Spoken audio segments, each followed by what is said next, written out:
അസ്സലാമു അലൈക്കും വറഹ്മത്തുള്ളാഹി വബറകാതുഹു.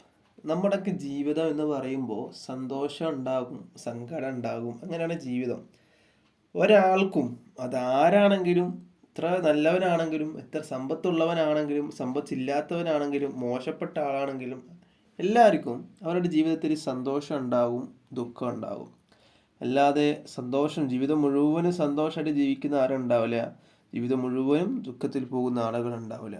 ജീവിതമാകുമ്പോൾ കുറച്ച് സന്തോഷങ്ങളുണ്ടാവും, കുറച്ച് ദുഃഖങ്ങളുണ്ടാവും, ബുദ്ധിമുട്ടുകളുണ്ടാവും. അതൊക്കെയാണ് ജീവിതം. അപ്പോൾ നമ്മുടെ ജീവിതത്തിൽ സന്തോഷം ഉണ്ടാവണം എന്ന് ആഗ്രഹിക്കുന്ന ആളുകളാണ് നമ്മൾ കൂടുതലും. അപ്പോൾ ഒരു സ്വപ്നം, ആ സ്വപ്നം കണ്ടാൽ അതിൻ്റെ വ്യാഖ്യാനം നമുക്ക് സന്തോഷിക്കാനുള്ള എന്തോ ഒരു കാര്യം വരാനുണ്ട്, സന്തോഷത്തിനുള്ള വകുപ്പുകളുണ്ട് എന്നുള്ളതാണ് വ്യാഖ്യാനമായിട്ട് വരുന്നത്. അതെന്ത് സ്വപ്നം കണ്ടാലാണ് എന്നുള്ളതാണ് നമ്മൾ ഇന്ന് സംസാരിക്കാൻ വേണ്ടി പോകുന്നത്. നമുക്കറിയാം, നമ്മുടെ ഖിബിലയാണല്ലോ കഅബ. അത് നേരിൽ കാണുക തന്നെ വലിയൊരു ഭാഗ്യമാണ്. കഅബ നേരിൽ കാണുക, ഹജറുൽ അസ്വദ് മുത്തുക, അതൊക്കെ വല്ലാത്ത ഭാഗ്യമാണ്.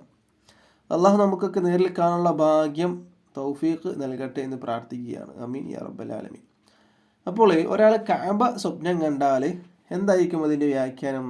മഹാനായ മുഹമ്മദ് ബിൻ സിരീൻ എന്നവർ അവിടുത്തെ ഒരു കിതാബിൽ 54-ാമത്തെ പേജിൽ പറയുന്നു, ഉറക്കിൽ ഒരാൾ കഅബ സ്വപ്നം കാണുകയാണെങ്കിൽ, അതായത് സ്വപ്നത്തിൽ ഒരാൾ അങ്ങനെ കഅബ സ്വപ്നം കാണുകയാണെങ്കിൽ അതിൻ്റെ വ്യാഖ്യാനം എന്താണ്?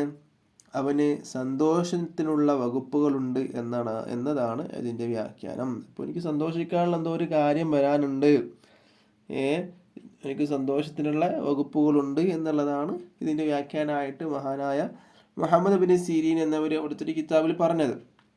അപ്പോൾ കഅബ സ്വപ്നം കണ്ടാൽ നമ്മൾ കഅബയുടെ അരികിലെത്തും എന്നുള്ളതല്ല അതിൻ്റെ വ്യാഖ്യാനം. ഇൻഷാ അല്ലാഹ് അടുത്ത വീഡിയോയുമായിട്ട് വീണ്ടും കാണാം. അള്ളാഹു തൗഫീഖ് നൽകട്ടെ. അസ്സലാമു അലൈക്കും വറഹ്മത്തുള്ളാഹി വബറകാതുഹു.